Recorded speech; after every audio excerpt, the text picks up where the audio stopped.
Hello, Repony. Welcome back. Well, it's time to get this concert started right back up again. I do hope you enjoyed intermission. Everyone in their seats? Good. It's time to continue our journey. I bring you now Chapter 3 to Inverno in F minor. Please enjoy the concert. F minor. Written by Cracked Inkwell. Chapter 3. Sombra, as I knew him, in G minor. It wasn't very long until the Empire had heard about Sombra's lost son. The reaction to the news from most citizens outside of the palace was agitated, to say the least. Despite the colt's young age, the crystal ponies urged the royals to rid the Empire of the spawn of evil. Mutterings were heard that if the Dark King had a son, what was to say that the child wasn't as evil as his father? However, for those who served on the inside, from the cooks to the servants and the guards who came in contact with the new rulers of the Empire, a somewhat different point of view was held. The royal couple had given him a room in which he stayed for several days. The servants, those that were brave enough to step into the room, found not the offspring of a monster, but a rather depressed unicorn. No matter who entered, he didn't pay much or any attention to them while laying on the bed. Even of the food they brought him, he ate little, if nothing at all. In fact, for several days, no pony had even heard him say a word.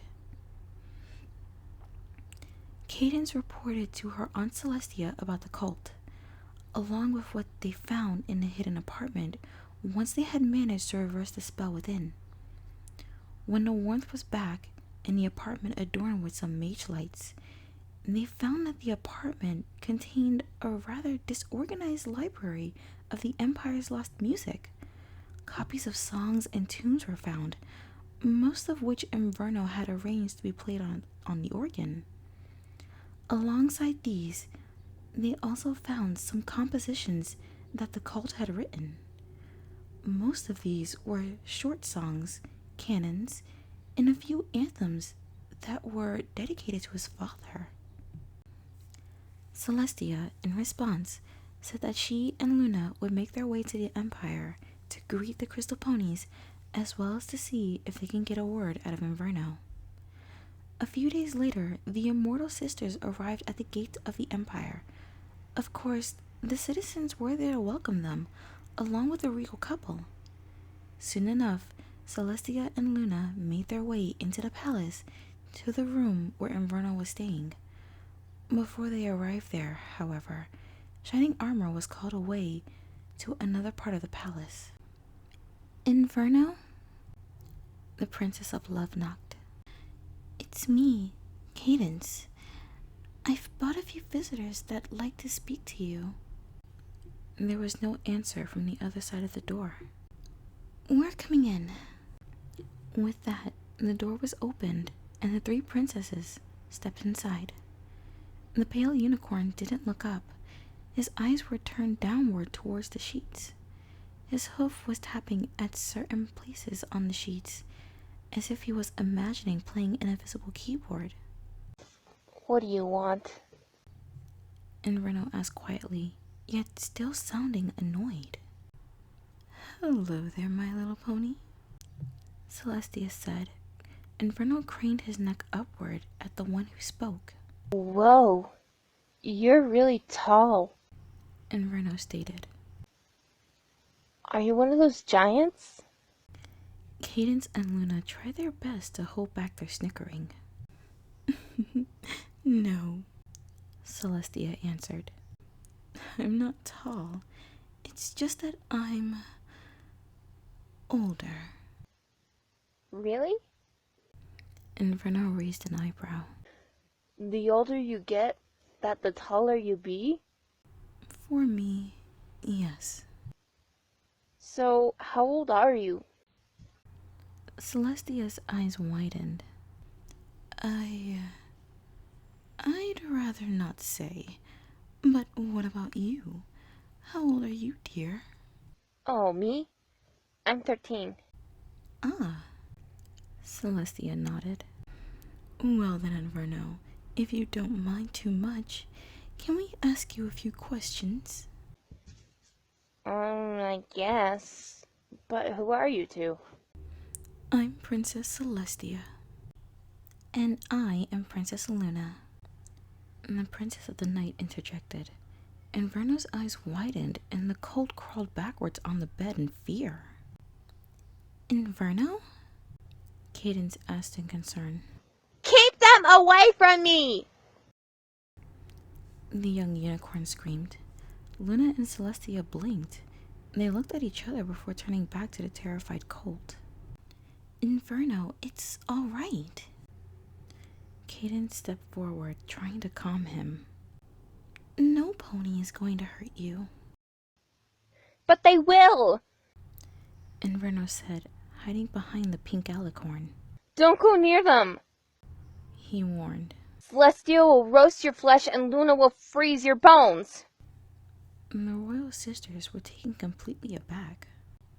Child, Luna said, trying not to sound offended. Where hast thou heard such nonsense? It's not nonsense. If Papa says that you two are monsters, then it has to be true. Inferno protested.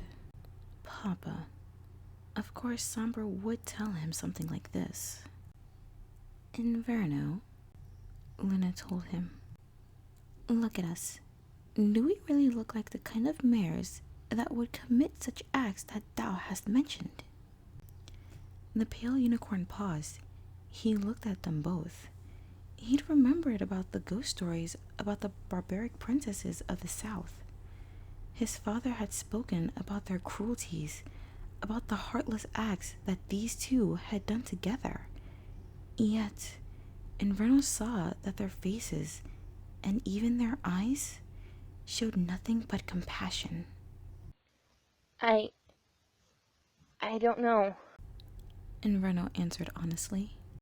If you don't know, Celestia said, then what need do you have to fear us? Because you two may act nice. But what if I trust you too much? And what if you eats me? Luna rolled her eyes. If only we had bit every time we heard that, she muttered. If it helps, Cadence suggested, I would be right by your side and make sure that nothing bad will happen to you. Really? Inverno asked, looking hopeful. Of course. The three of us wanted to talk about you. About your father. Inverno's ears folded back, and he turned his eyes to the floor. Why? I don't want to. Trust me, talking about him will help. The colt hesitated for a moment before saying, I'll do it. The princesses motioned for him to continue. But I have one question, though. Inverno said. I've heard that Papa was blown up, right? And the three mares nodded. I think I get how he died. But I don't understand is why. Why did he die? Was it because of me? The three princesses could see that tears were welling up in his eyes. Did I do something wrong? No, Cadence said, embracing him. You had nothing to do with it at all. But what if I had? Was it because I didn't practice? Or that my music wasn't that good? Or was it because I didn't leave it enough morsels to eat? It? All three princesses asked in total confusion. Yeah, that must be it. I didn't give my slave enough food, and now Papa's gone. Inverno nodded. It took a moment to let that piece of information sink in amongst the three princesses. You had a slave? Celestia inquired. Well, yes, in a way. Papa always had a slave to look after me when he wasn't around. Actually, I would get it replaced now and then, so I don't always get the same slave twice. Why do you refer to the slave as it? Luna asked. Because, up till now, ponies never talked back. I mean, they never said they had a name, so I always called all of them it, and they would always get replaced every few days. You know, Papa always said that ponies are really animals that needed to be trained, which is why he gives me the most obedient to be with me. The three alicorns couldn't help but feel a chill go down their spines. Inverno, said Celestia. Did Sombra, pardon me, your father, ever hurt you? Sombra's son tilted his head to the side. What do you mean? Has he ever slapped you or yelled at you for any reason?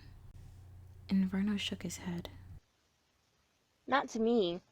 He would do that to the slaves because they might have done something wrong, like spilling a drink or not coming into the room quick enough. He never yelled at me. Well, except for that one time. Which was?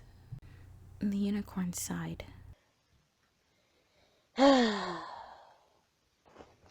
had given me few rules, one of them being that I wasn't allowed to leave my home without him saying so.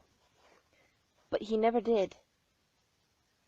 I spent my whole life in there, and it gets so boring in there. All I ever do in there is to practice music on the organ, or write down melodies, or copy music. I asked Papa why he wouldn't let me leave, and he says that he might when I'm older.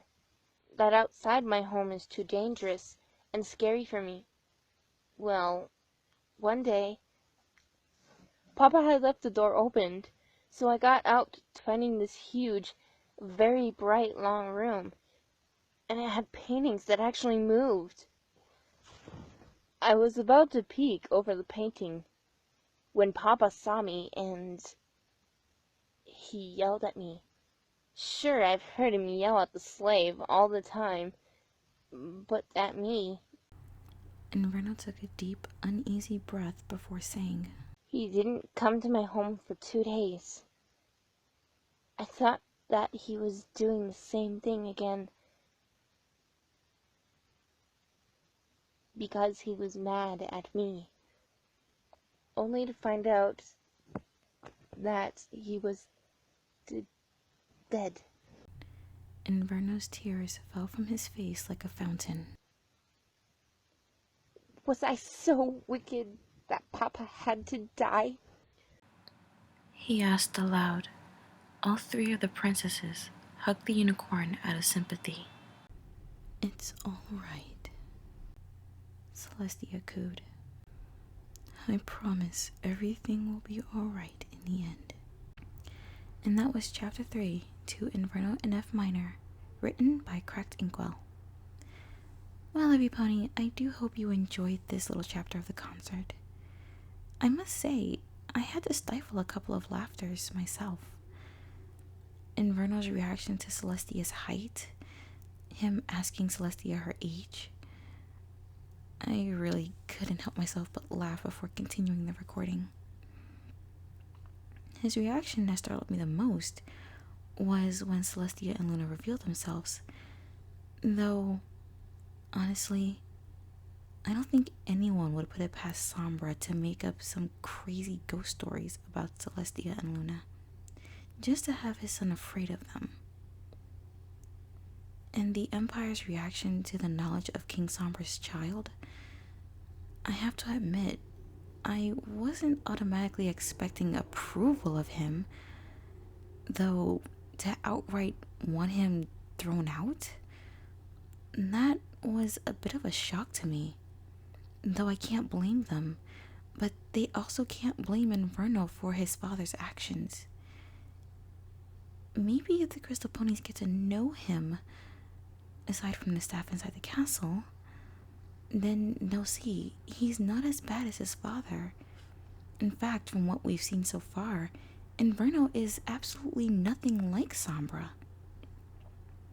So, right now, we're going to take an intermission again.